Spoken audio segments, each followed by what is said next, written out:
મેરું ધૂળવાયું મોડણ જેવો ડાયો બારી તો બાર ભો કોઈ મેં બન શકે ભગત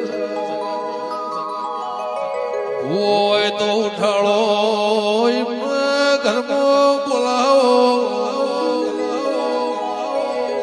ચેહોર ભાળચાના નગાડ્યા બેઠા થઈને કે હમે હોજની ચીકિયારીઓ આ ડાકલો નો વાગસ મને ખવો દીધો ના એ બાવળિયાની વાત કરું છું